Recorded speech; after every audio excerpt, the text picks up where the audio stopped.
శుభ సాయంత్రం. ఈరోజు పిల్లలకి ఒక అనుకున్న ప్రాక్టికల్ డెమోలో ఏం చేసామంటే, రూమ్లో ఉన్న లైట్స్ అంతా ఆపేసాం. అంధకారంగా ఉంది. దానిలో ఒక దీపాన్ని వెలిగించాం. ఆ దీప జ్యోతి కాంతి వల్ల ఆ రూమ్ అంతా ప్రకాశవంతం అవ్వడం వల్ల మనం దీపాన్ని అప్రిషియేట్ చేయడం అనేది మొదలైంది. అలాగే మనలో మంచి గుణాలు ఉన్నప్పుడు ఆ గుణాల వల్లనే మనం గుర్తింపు పొందుతాం, గౌరవం పొందుతాము. ఆ మంచి గుణాలు కలిగి ఉండాలి. లేకుంటే ఎలాగైతే అంధకారం ఉందో మన జీవితం కూడా అంధకారం అవుతుంది. మంచి గుణాల వల్ల మన జీవితం ప్రకాశవంతం అవుతుంది అని వాళ్ళకి చెప్పడం జరిగింది.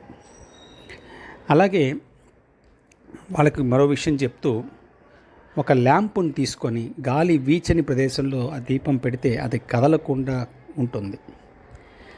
అదే దీపాన్ని గాలి వీచే ప్రదేశంలో ఉంచితే అది కదులుతుంది అనేది వాళ్ళకి ఒకసారి చూపించాం. అంటే ముందు ఫ్యాన్స్ అంతా ఆపేసి దీపాన్ని పెట్టాం. తర్వాత ఫ్యాన్స్ వేసినప్పుడు దీపం కదలడం జరిగింది. ఇంకా ఫ్యాన్ స్పీడ్ పెంచే కొద్దీ దీపం ఇంకా కొండెక్కుతుందా అనే లెవెల్కి వెళ్ళిపోయింది. అలాగే వాళ్ళకి ఒక స్టడీ మైండ్, ఫోకస్డ్ మైండ్ ఉండడం వల్ల మనం ఏ పనైనా చేయగలము. అటువంటి మైండ్ ఉండాలి. అలా ఎలాగైతే వీచే గాలి దీపాన్ని డిస్టర్బ్ చేస్తుందో, అలాగే ఈ డిస్ట్రాక్షన్స్ ఏదో ఉందో, మనకి అనవసరమైన విషయాలు అయితే ఉందో అది మన ఫోకస్ మైండ్ని డిస్టర్బ్ చేస్తుంది.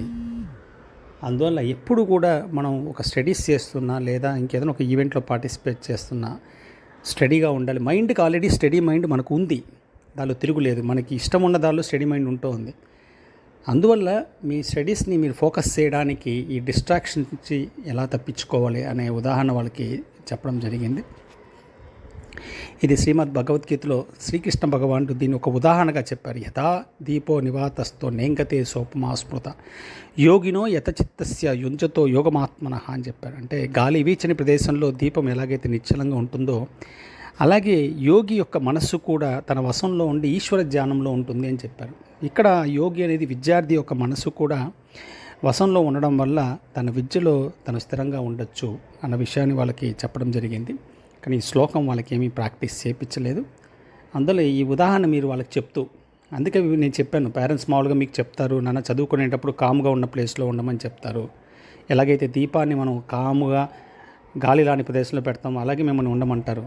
కారణం ఏమిటంటే, ఎలాగైతే గాలి రావడం వల్ల దీపం నిశ్చలంగా ఉండదో, అలాగే మీకు డిస్టర్బెన్స్ ఉన్న ప్లేసెస్లో మీరు చదవడం మొదలు పెడితే మీకు కాన్సన్ట్రేషన్ రాదు అనే విషయాన్ని వాళ్ళకి చెప్పడం జరిగింది. మీకు అందరికీ జై శ్రీరామ్, జై శ్రీకృష్ణ, జై శ్రీరామకృష్ణ.